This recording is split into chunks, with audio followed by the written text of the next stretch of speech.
I personally never really was fearful of losing my job with the company due to everything happening. Looking at Sennheiser, again, as the company tries to do things globally, a lot of companies made changes. Disinformation is spreading. There will be a surprise outbreak. We only have so many the issue of pandemic. No social distancing at all. They said that they would express their concerns about the mask supply. Where's the mask? Where's the glove? One expert says a second get away from all of these We all need some good news. A message for all the healthcare workers out there. Thank you. If you're looking for hope tonight, raise your hand. If you feel alone and don't understand, if you're fighting the fight of your life, then stand. We're gonna make it From Santa Rosa, California, this is 19 Stories. I'm Cheryl Holling. My guest, Brian Dougherty, has a diverse background as a percussion director, musician, teacher, and for the past decade has specialized in pro audio sales and marketing for some of the most well-respected names in the business. He is currently the key account manager and musical instrument retail expert for Sennheiser Electronic Corporation. In 2018, Sennheiser awarded Brian both the 20 Years of Evolution Award and the Vice President's Award for Outstanding Company and Customer Service for exemplifying their company values of integrity, respect, empathy, passion, and excellence, to name a few. In addition to being the pro audio hero that he is, Brian finds time to play with the professional marching band Tappan Zee Bridgeman and has been doing so since 2006. He also volunteers and participates in Swim Across America, the Wounded Warrior Project, and the National Brain Tumor Society. Without further ado, I'd like to welcome Brian Dougherty to 19 Stories. Thank you. That was quite an intro. I'm not used to being in sales and marketing. Well, we have to applaud those that make us sound good and look good, right? It's greatly appreciated. Thank you. I really appreciate you taking time to join me today. And how are you doing, Brian? I'm doing very well. It's been an interesting last year for everyone. And looking at my personal life, there's, like many, been a lot of ups and downs and ever-changing challenges. But I'm a person that rolls with the punches. And I guess my years in Boy Scouting, being in the Boy Scouts of America, the Boy Scout motto is be prepared. So as a person, I roll with the punches, but I'm always a little prepared for anything to come my way. Sometimes there's a new learning curve when you have to change things. But the last year has been well for both personal life and my business life. As I said, a lot of changes have happened for everyone. And looking at the music industry, there's certainly been a lot of changes in our views and how things are working for us as well. I think that is the message, is us all learning how to, and the big phrase is pivot, but adjust this year. And I definitely want to talk about that. First of all, where are you joining us from today? I live in Connecticut. That is where the Sennheiser USA headquarters is. The Sennheiser US is in a small town of Old Lyme, Connecticut. It's a little beach community, interestingly enough.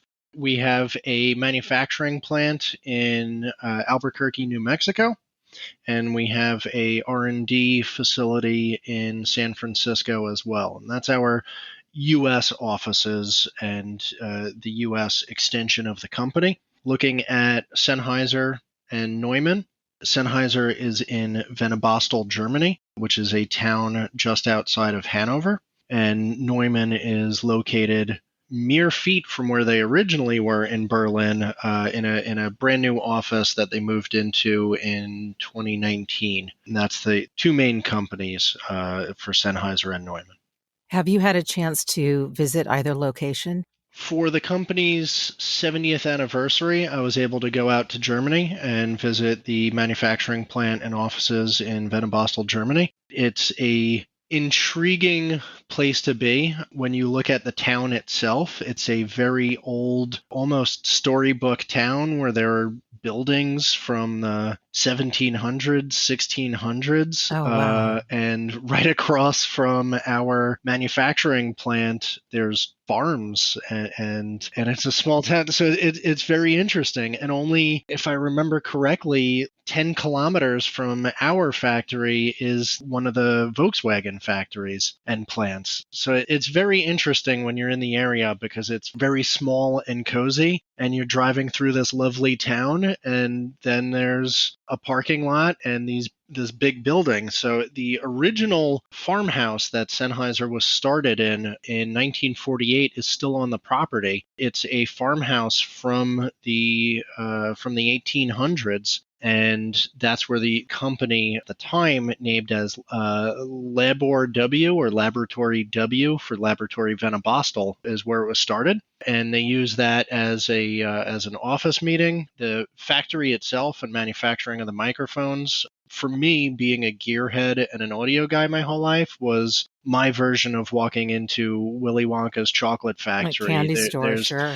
Yeah, there were so many amazing things happening, and we have our own R&D facility there, and walking into a 2-story anechoic chamber is quite an interesting experience as well. And even just growing up in America, getting to go there, see the factory, and the different work life that they have there. The Sennheiser family 100% owns the company, so there's not even 1 cent of money in loan to a bank. The Sennheiser brothers and the Sennheiser family that are owners of the company all 100% family fund the company. So any net profits year after year get rolled back into the company. Part of that, and having a European hierarchy to the company. In the U.S., we have a lot of privileges many U.S. companies don't give their employees, which is nice. But being over in Germany, they actually built a daycare on site. So if you work in the German offices or in the manufacturing plant, I believe it's daycare through kindergarten you have on site. So people bring their kids, they go to work for lunch. They have lunch with their child, which is such a unique thing to be able to see, which is really nice. It shows the family orientation of the company and how they really care for the employees and want to keep the family feel. I think you're starting to see that more in the United States, and the fact that they are still a family-owned company at the level that they're at is pretty remarkable. The fact Germany has some of the original buildings in the middle of this, what sounds like beautiful, lush countryside, and then you have Volkswagen. You have 2 iconic companies that have managed to maintain their roots, so to speak, and yet be just recognizable worldwide. And what you read about them is really, from what you just said, who they are. And so I want to talk more about what it means to be in pro audio right now. I do want to back up for a moment and ask you about your current state's shelter-in-place directives. From what I understand, Connecticut had a travel advisory of anyone outside of the tri-state area if they were to enter your state, they had to sign kind of a form of entry and quarantine for 10 days. Is that correct? That is correct. And if you leave the state of Connecticut, doctors won't see you. You're not supposed to be allowed in restaurants for up to 2 weeks as well. So even if you leave the state, you're supposed to self-quarantine for 2 weeks as well. Now, again, looking at Sennheiser as a German company, Connecticut and pretty much the U.S. shut down on March 10th ish of last year. We were actually in New Haven, Connecticut, having our U.S. beginning of the year sales conference where all the sales reps from the entire country for all of our divisions come in. We all meet. Usually one of the Sennheiser brothers comes out as well. Last year it was Daniel Sennheiser. And we were in a hotel completely by ourselves, and every day watching the city shut down a little bit more and more, and traffic go from a full city traffic to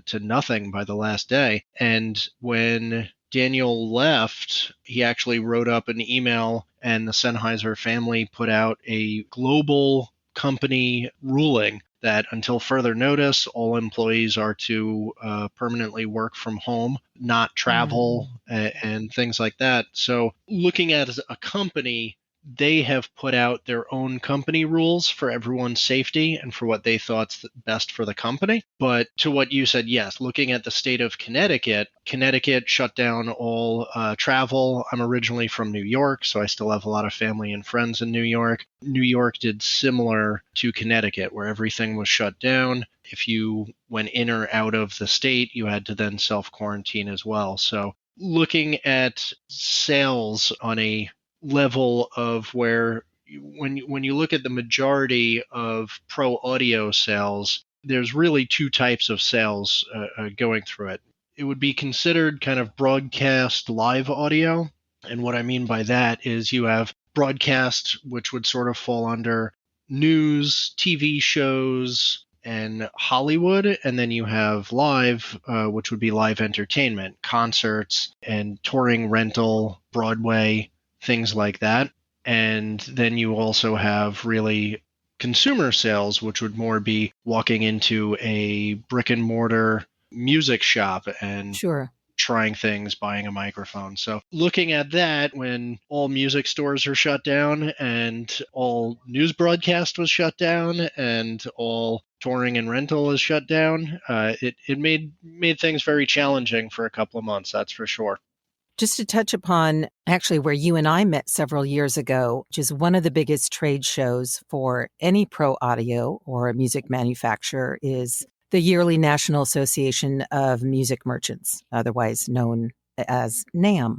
And then due to COVID this year, NAMM held a Believe in Music Week online. And my understanding is the only other time in the show's 120-year history when they didn't meet in person was during the 1918 pandemic and then during World War II between 1942 and 1945. So you touched upon some of the things about how you've had to adjust and the whole industry has had to adjust. How do you see that working, like with some of these changes? Do you see these as being lifelong implementations or changes, or that this new normal will kind of be a cohesion of, when we can, live performances, but also incorporating what a lot of musicians and performers have had to do, and that is to learn how to put out their art from their home studios or other parts of their home, even their bedroom, if you will?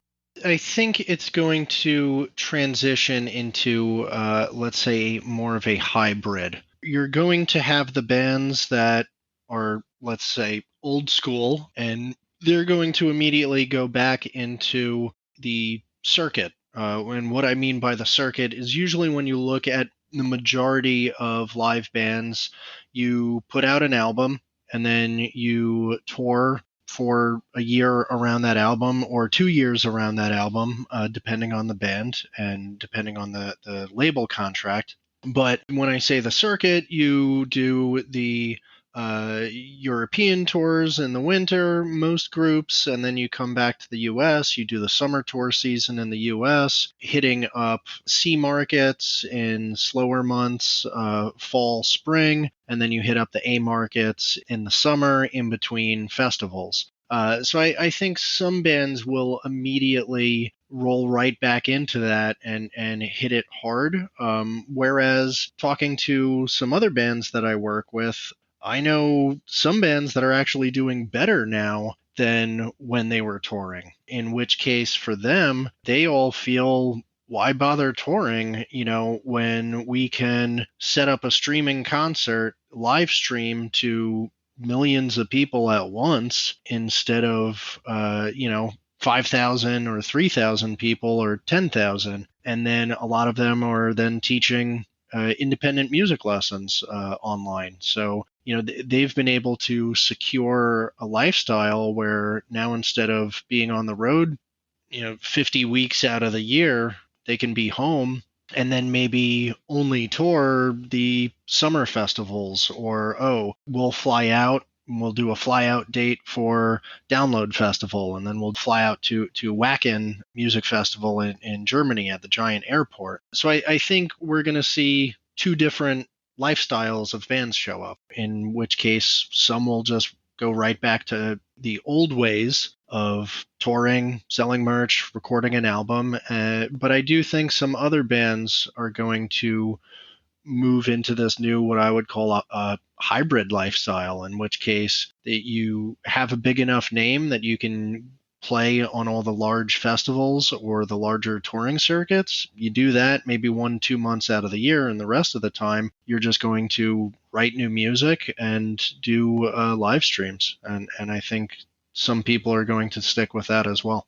This time has been a real blessing for some people, depending on, how you've been able to adapt. I know certain people within voiceover and podcasting, their business is better than it has been. And other people, that's not the case. And so I'm curious also for you and your company in meeting in person and traveling in the way that you have. Do you see that taking on a different incarnation moving forward? I think it's similar to the touring bands. Looking at the sales industry, obviously there's always a different sales aspect to seeing someone face to face and going into their music store and either meeting with the staff or training them. But sometimes when you look at things like that, figure the average mom and pop music store, you're going to deal with 150, 200 different manufacturers easy. Even in a small store, when you look at it, if you have a drum section, if you have a guitar section, some brass and woodwind, right there, even if you have 2 different companies from each, that's about 30 different companies, not to mention drumsticks, guitar strings, reeds. So it quickly gets a lot of people. Now, when you look at people on my side of the company, my job is going into these stores and training the staffs and working with the buyers to create marketing or sales programs that, I can increase my sales with them every year. But that then means that they have 100 sales reps that are trying to come into their store once, maybe twice a quarter. So I think in some ways, some stores have liked this, as now they can schedule online trainings. Everyone can do it in the comfort of their home, or you can have a training that's online, it's recorded, and then your staff at whatever time they feel fit, it's mandatory for you to watch the training and take the training. But it then allows them to maybe do that in the morning or at night instead of taking up their time while they could be on the sales floor. So I think some companies are going to possibly push forward and try a lot of manufacturers to move forward with more online trainings and more and less in person. Whereas, again, looking at some of the, I guess, let's say old timer road dogs that are older than I am in the industry, a lot of people are less open to change. So they will go right back to everything needs to be face-to-face meetings. I need to be on the road 50 weeks out of the year, driving and seeing dealers. So I think similar to bands and how people have changed and pivoted, we're going to see that in the music industry as well. Currently in the United States, again, depending on which state, when you look at the availability to stores, some mom and pop stores have really drastically changed their businesses.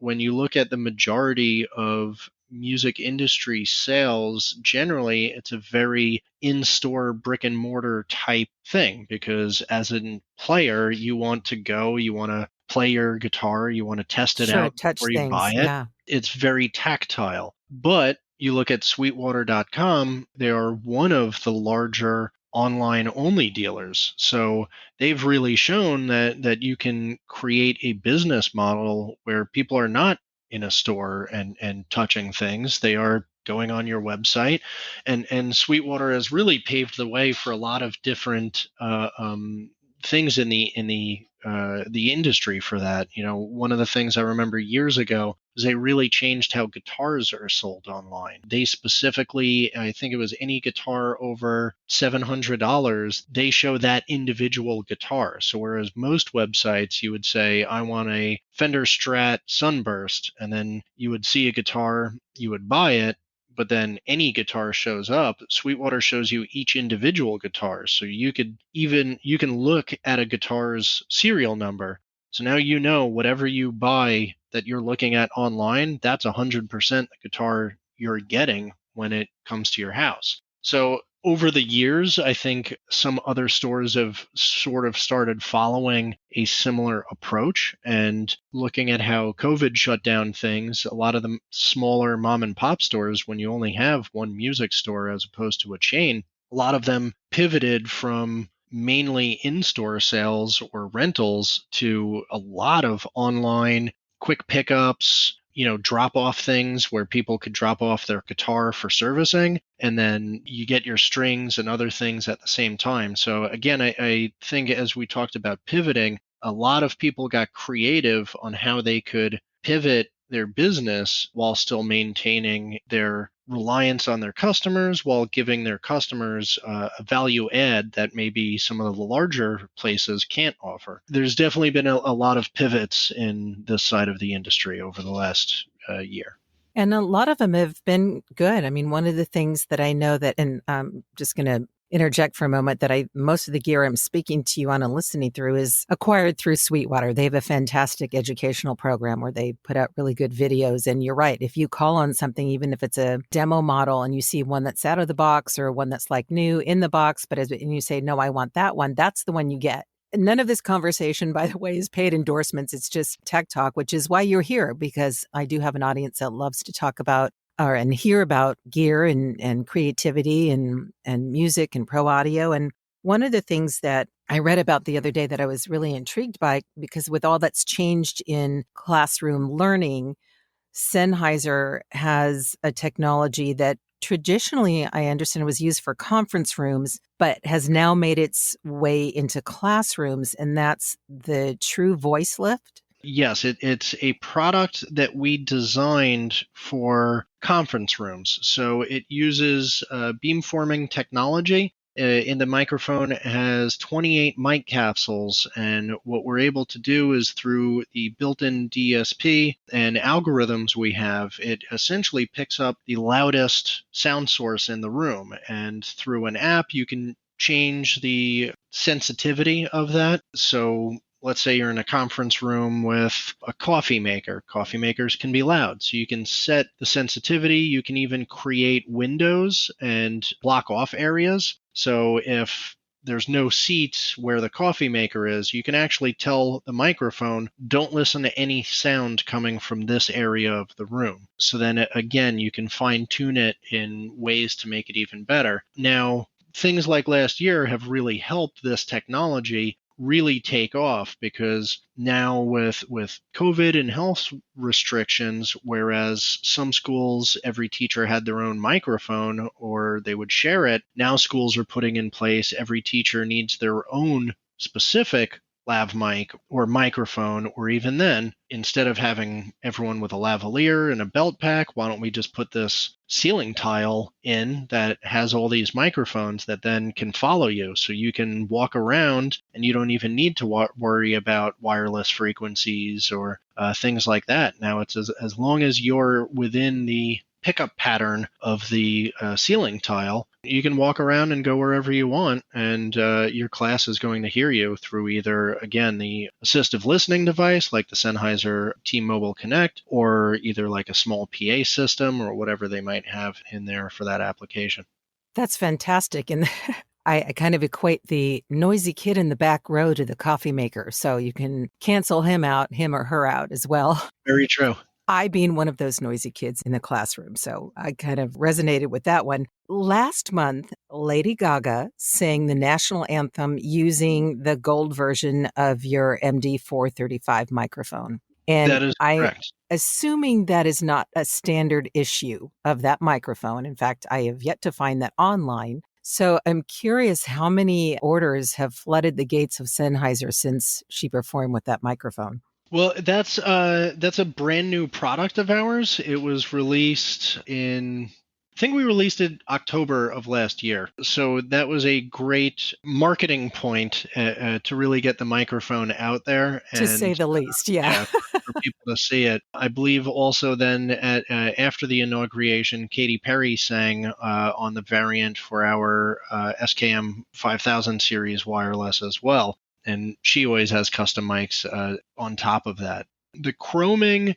Sennheiser does not do Chrome Direct, so there are a number of different places that customers can either go, or for people like Lady Gaga, we have relationships. So when they buy, their products, we can then work with these other companies and get it chromed and then shipped out directly to them. But one of the companies we use, any customer, if you have a Sennheiser mic, you can send it to them direct, and they can either chrome it or paint it for you for whatever the options that they have. But it's fully customizable. It's very interesting. Talking about Katy Perry, I find the way she does her mics very interesting. In my last position with Sennheiser, I worked a lot more on the product side, and I did more of the artist relations type handling of products. And she specifically has two microphones that her front of house engineer, he hand paints them with nail polish.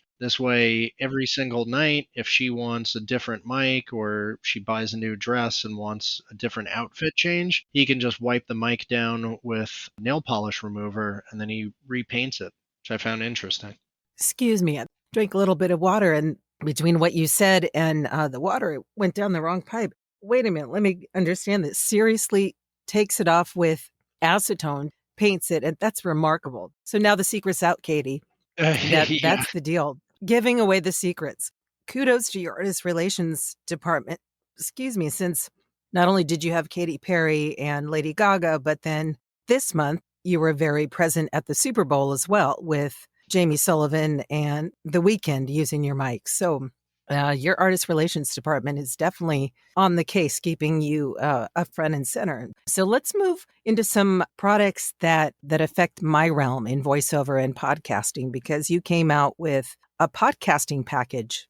What is it about the Sennheiser podcasting package that is maybe a cut above from other packages out there? I am unsure of the podcasting package you mentioned. As a company, we sometimes do bundle things. Do you have more information on the podcast package that you're mentioning? Yes, I certainly do, but I have it on another page on my computer. But I love putting you on the spot. Ask the doc. He knows everything. Oh, but wait a minute. There's one I stumped him on. The MKE 200, which is a fantastic mic that attaches to your camera and also your cell phone. Correct. And maybe you can tell us a little bit about that, because your educational video that you have on your website is pretty funny, especially talking about the windscreen. Most people call it a dead cat, but I think the PC version is also a cattail or a furry windscreen. Yes. But yeah, in the industry, most people call it a dead cat or a cattail, which again is not the most PC term.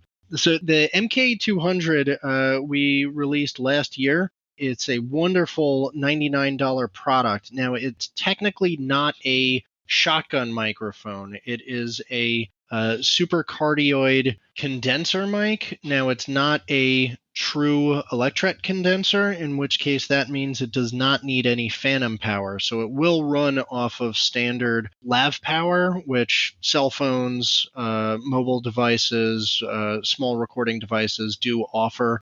So the MK200 is a small supercardioid condenser that has a built-in shock mount. So it's automatically floating on a shock mount. Now, when you look at professional audio recording for Hollywood sound design or voiceover work, you would generally have a high-end product or shotgun like the Sennheiser MKH416. Now, that does need phantom power for it. Now, looking at Hollywood or Foley or sound design, you would then put that into a pistol grip shock mount. And then if you're outside, you would then put it inside of what's called a blimp, which it does. It looks like the Goodyear blimp with holes in it and a small screen. And then on top of the blimp, you would then put the furry windscreen or furry muff, as other people call it, over top of that. So what Sennheiser wanted to do was offer a product that for $99 you can use as a YouTuber, you can use as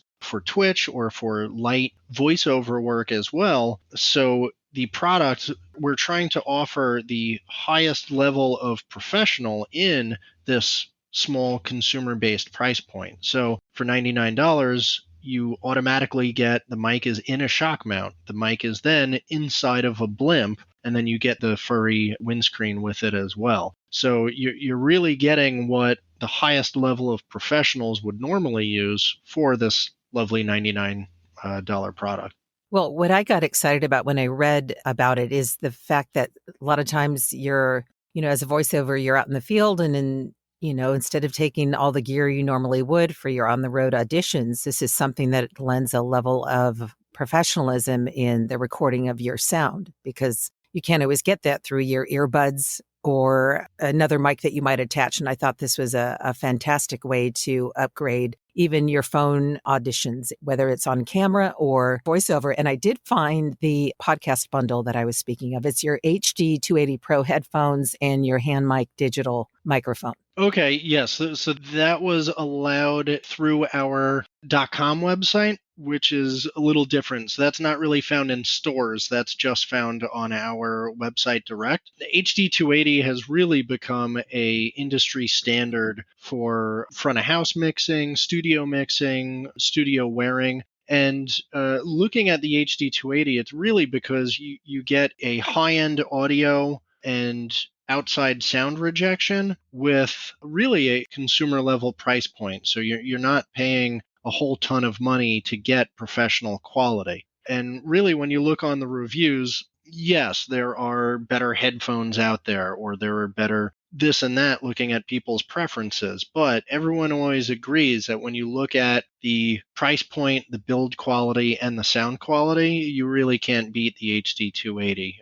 The hand mic digital is a variant of the E935 microphone that has Apogee A to D converter inside of it. So you can then plug the microphone into either a cell phone or a computer to be able to do any sort of voiceover work as well. So really looking at it as a podcast kit or a combo, you really can't go wrong with something like that. And then looking forward to the MKE200, that and the big brother, the MKE400 or the MKE600, are really when you start moving into the, let's say, the casual person price point, moving into the more and more professional, and then you get to the MKH416, which is one of the most used voiceover microphones. I've learned through my years here, the large majority of TV commentators will use the MKH416 as well. And the award show announcer, I thought that was a very interesting one.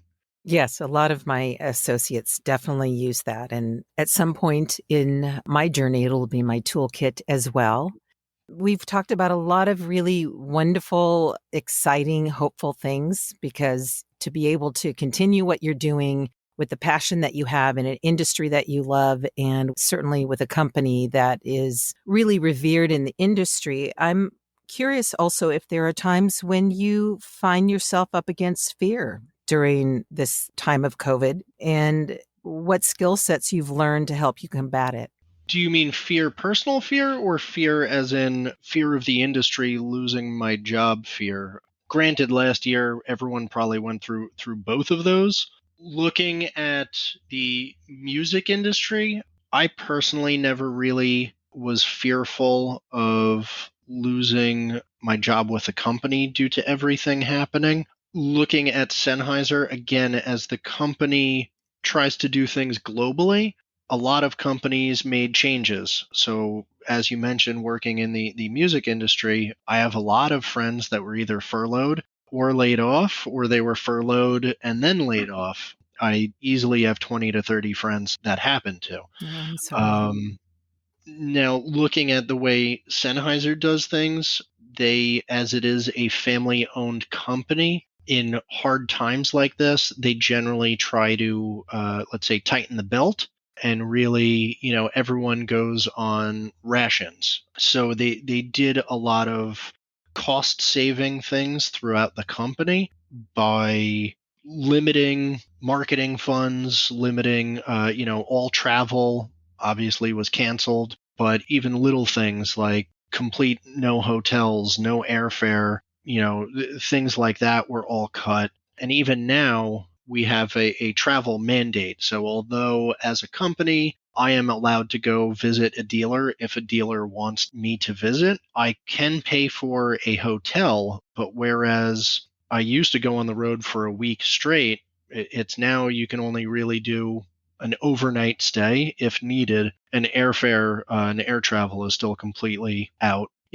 Some companies also looked at pay reductions for certain amounts of times. So that is one way Sennheiser looked at being able to maintain the company while not having to really go through any hard layoffs or anything like that. So there was pay reductions for all employees globally for a designated amount of time. So that way we can keep things moving forward. Personally, I know some people would get very upset about that. But again, having lots of friends that were furloughed or lost positions, I would much rather make a smaller paycheck for a while than have to start looking for a new position in the middle of a pandemic. So when you talk about fear, I meditate a lot. I do a lot of mindful meditation, and I try to practice mindfulness.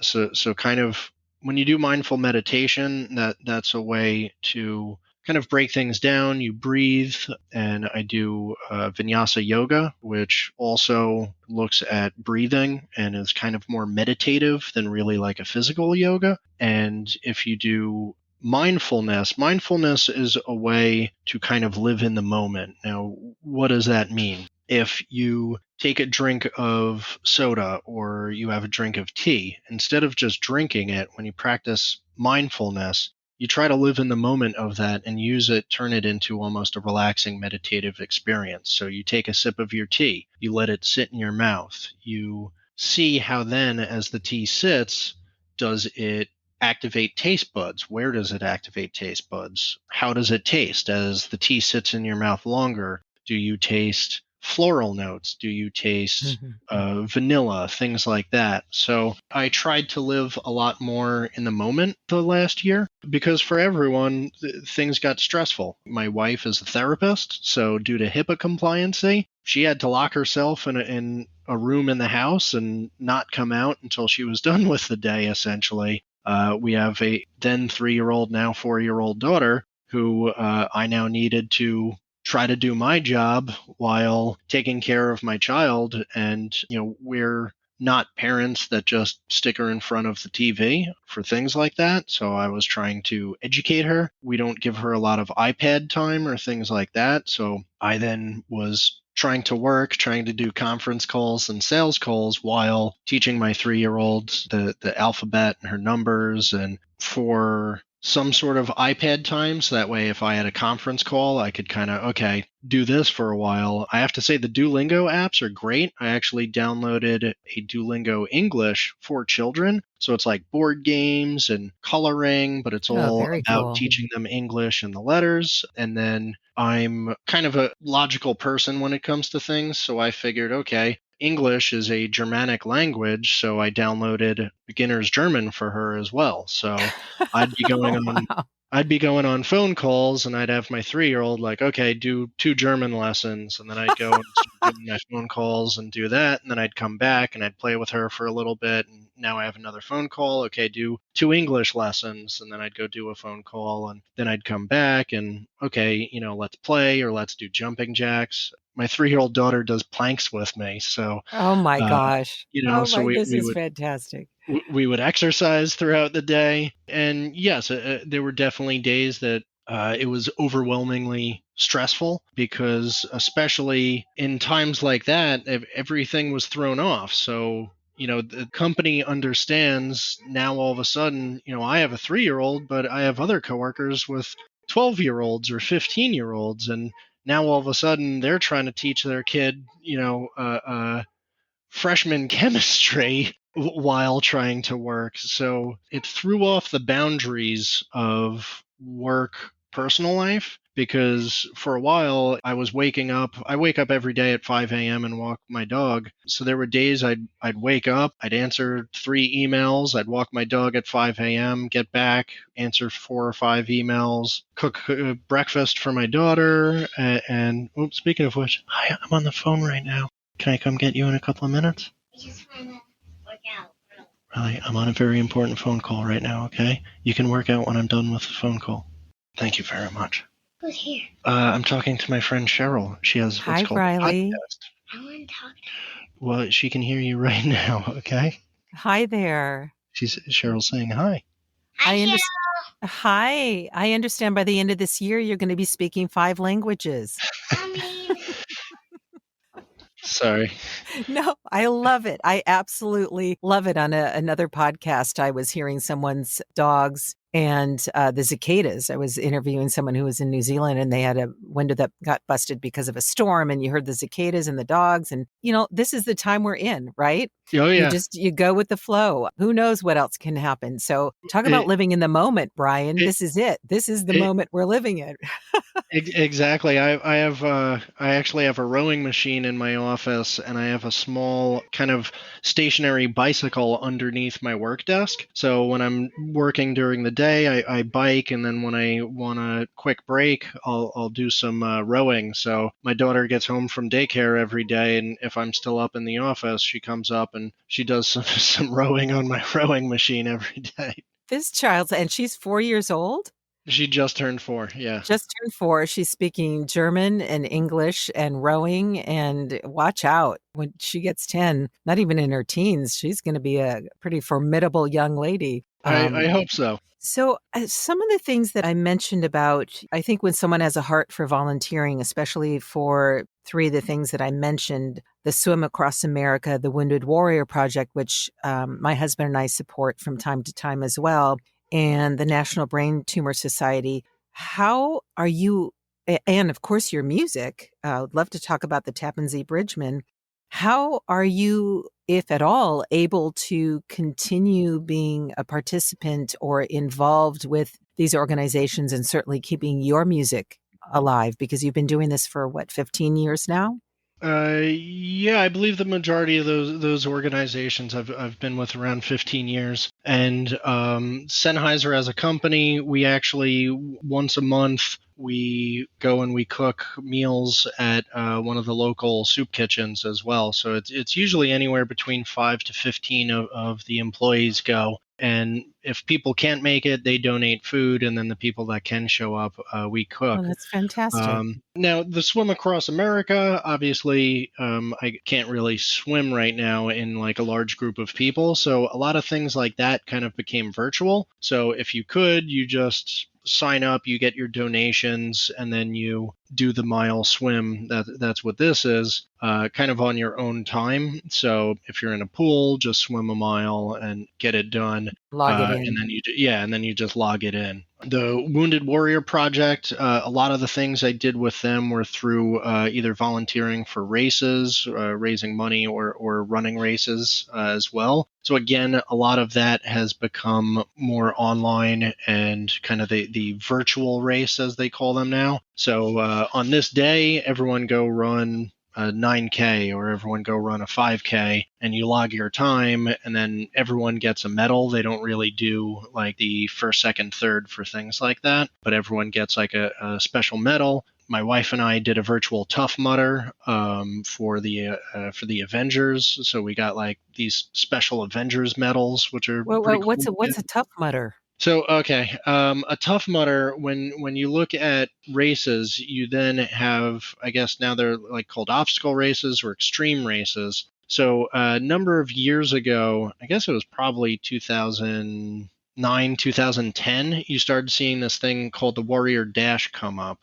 From there, the Warrior races, then you had Tough Mudder, which was just like exponentially harder than that. So like in a Tough Mudder, before they broke it into segments, the first one I did, it's a standard anywhere between 13 to 16 mile race. They have anywhere between 28 to 32 obstacles, and the obstacles are anything from an in-ground pool sized vat filled with ice water that you then have to go through. No. You have to belly crawl through mud with electric wires above you. So the hanging wires, if you Are go you and touch serious? it, Come on. With electric 100%, yeah, you Uh-huh. get Okay. electrocuted. And then the last obstacle of the race is this other, it's like the gauntlet. So it's like 50 feet of nothing but electric wires. And it's like every third wire is like 100,000 volts. So, at milliamps.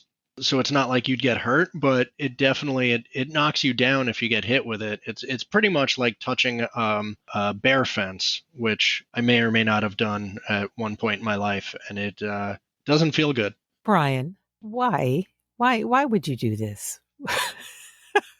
I Is this your another version of living in the moment? In some way, I worked as a tour guide through one of the state parks in the Adirondack Mountains when I was in college. So I took people on week-long, 100-mile hiking camping trips through the Adirondack Mountains. So it was a great job. We could go anywhere, camp anywhere. We did what's called leave no trace camping. So we had pack burners, no flashlights, no fires. We would just camp on the side of hiking trails anywhere in the Adirondack Park. It was nice. I've done leave no trace camping. I took a trip with Outward Bound, and when I came back, I decided I really wanted to work for, don't know if you're familiar with Adventure 16. That was a group out here that started around the same time as the founders of REI and North Face. And, it was all a time that a lot of these men and women got together, and Adventure 16 wanted to do wilderness outfitting venture together and form a store, but they got into backpacking and leave no trace camping because they were making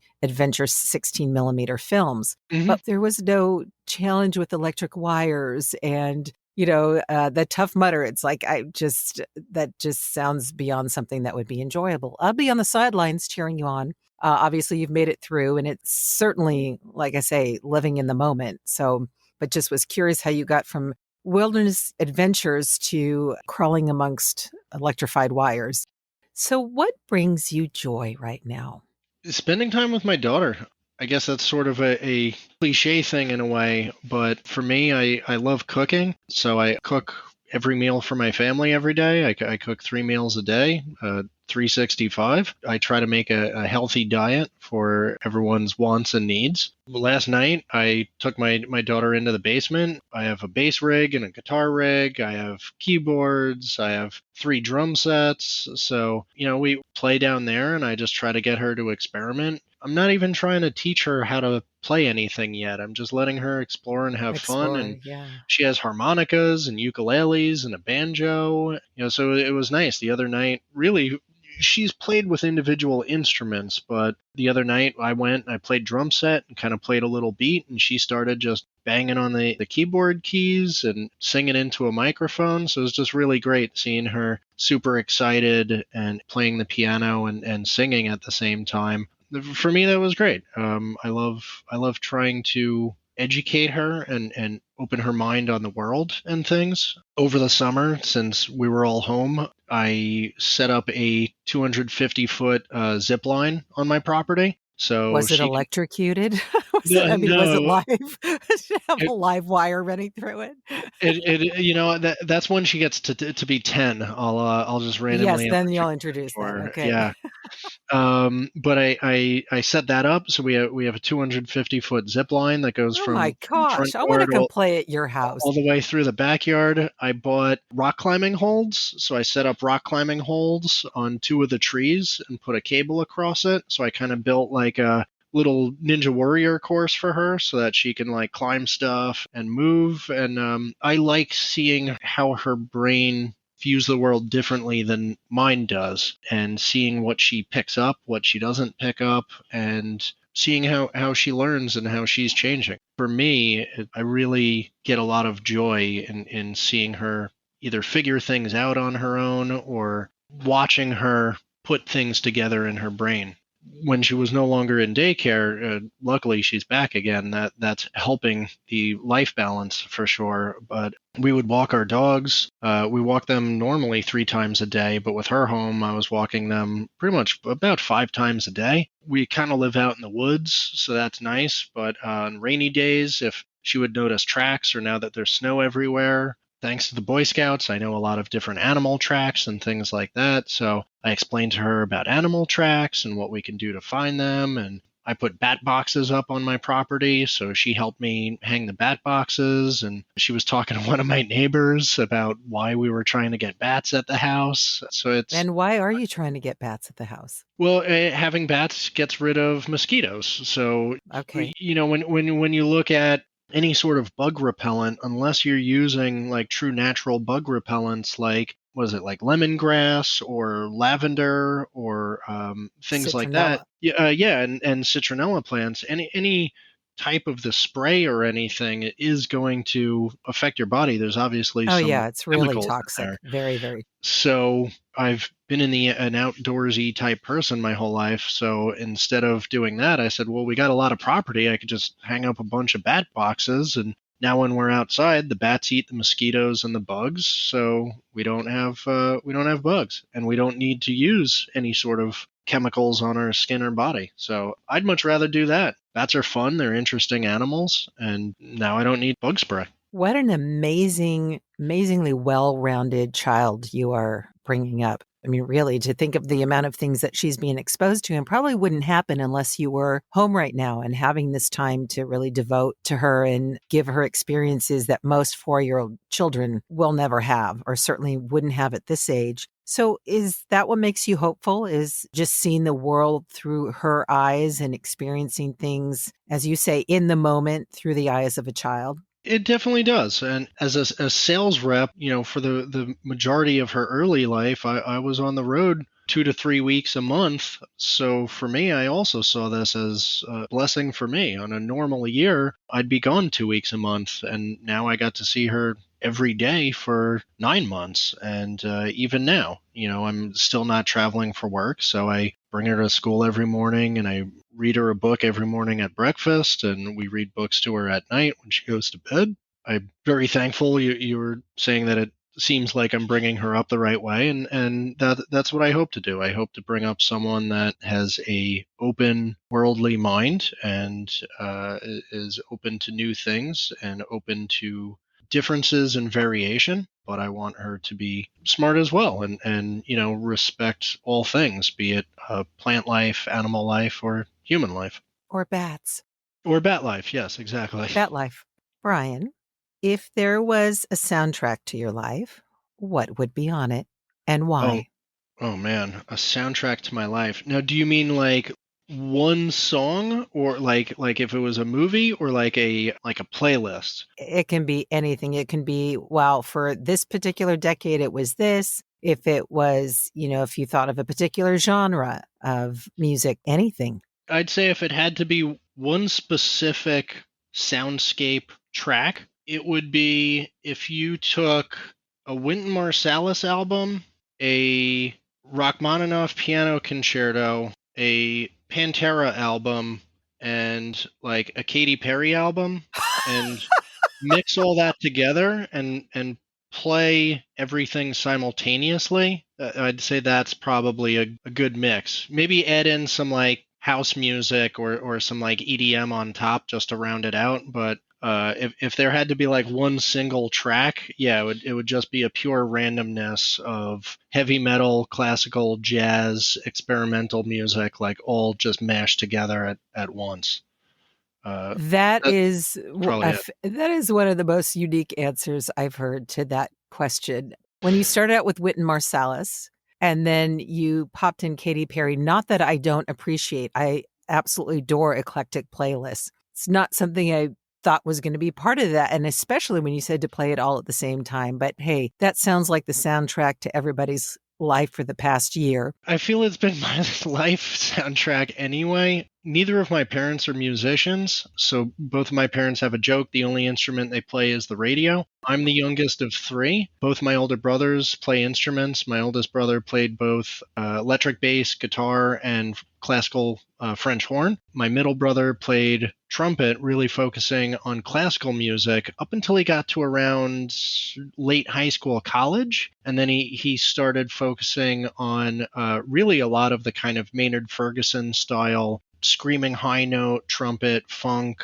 Bill Chase, things like that. So I'm kind of the amalgam there. I mean, the way my parents brought us up, I've seen the New York Philharmonic every year of my life since I was born, but both my parents are like metalheads too. When I was 8 years old, the first true concert I went to was Family Vacation, Toronto, 1990. It was Metallica headlining with Aerosmith opening for Metallica, and then opening for Aerosmith was Warrant and Black Crowes. And what happened for the completely weird concert there is it was the Monsters of Rock tour, which was like Metallica and Pantera and Warrant and a couple other groups, was in Canada. And then Aerosmith had a tour with Black Crowes and like two other groups, and they had an off day. And apparently Metallica and Aerosmith were like, we would never play a concert together, but I really want to do that. So they just, on an off day for both tours, they just put together this random concert. I think it was like $20 Canadian, which is amazing. Oh, could you imagine paying that now to go to a concert, to go exactly. to any concert now? Yeah, so I mean, we did that, and then I think the next night we went and we saw the Toronto Philharmonic, or so like that's kind of been my life. I mean, my parents were always taking me to concerts, and I laugh. My parents still go to concerts on their own. They go to metal concerts? Oh yeah, I'll never forget. My dad sent me a text one summer when I was on tour. I toured with a music group for a while. Our bus had broken down in Texas in, I think it was 2001, and we happened to be sitting on the side of the road. My dad texted me just seeing how I was, and I said, bus is broken down. We're waiting for a tow truck. What are you and mom up to? And my parents were at Jones Beach Theater in Long Island seeing System of a Down, Super Joint Ritual, who is Phil Anselmo from Pantera's band after Pantera, and Meshuggah, who is a brutally heavy metal band. Yeah, that's my parents. And then the next night, they would go see Wynton Marsalis or classical music or so. Yeah, they needed something to balance their whole psyche out after that. Their whole everything, their libido, their psyche, what a contrast. And yet I can only imagine what Riley is going to be calling you and telling you that she's going to go see as she gets older. What a delightful time, Brian. Thank you so much for sharing your home, because I get to see it. Our listeners, of course, won't, because this is going to be audio. But in speaking with you and being able to see your daughter and invited into your life at home, but with Sennheiser and the good that you're doing in the world, with all of the work you're doing for your company, but also in your volunteer endeavors, raising a great child, having a good marriage, because gosh, we need to hear about those right now, and to hold on to hope. And that is my, just my final question of really the things that feed you on a day-to-day basis that give you hope. I know you mentioned your daughter, you mentioned your home and what you do for a living, but is there anything else that you want to share before we say goodbye? My daughter gives me hope. Cooking food, taking my dogs out. We just rescued a second dog. We have two rescue dogs beautiful. that were both sadly abused. So we were giving them a good home. I think that's hope. I try to surround myself with similar-minded people that have an outward look to things. And things are obviously starting to change and clear up, looking at people getting vaccinated, things like that. So there's definitely a lot of hope for the future. And as I said from earlier, whatever the future brings, I'm probably going to have to pivot or change with the times. And I hope for that. I look forward to change. Change is a good thing. And sometimes change is a way for us to challenge ourselves and look at things different and use it as a learning experience to always be creating a better version of me, every day. So I have hope for that as well. Amen. That is beautifully said. And I can't think of a more positive, encouraging way to end this. And to once again, thank you for your time. Be very interesting to see what comes out in the future with all of the innovations, which really seem to be helping people in whatever facet of life, whether it's education or their music or personal endeavors at home with their creativity. So thank you for sharing a slice of that. And I just wish you the best. Thank you very much. You too, Cheryl. Thank you for having me. It's been a pleasure. Oh, wonderful. God bless. Take care. I'd also like to thank the following news outlets for the use of their clips in so aptly painting the picture of the fear that we're facing during this pandemic. BBC, PBS, Now This, UNESCO, and Some Good News. I especially want to thank Joel and Luke Smallbone, otherwise known as the group for King and Country, for allowing me to use an excerpt of their song Together, which could not be a more hopeful and inspiring song for such a time as this. Finally, I'll leave you with the following from Proverbs 23:18. Surely there is a future, and your hope will not be cut off. Thank you again for joining me today. Feel free to offer feedback or a story idea at 19stories@soundsatchelstudios.com. Visit my website at soundsatchelstudios.com, via Instagram at Cheryl Halling VO. I look forward to sharing more stories on the next episode of 19 Stories from Fear to Hope. Until then, stay healthy and hopeful. Together with our differences, together we are bolder, braver, stronger.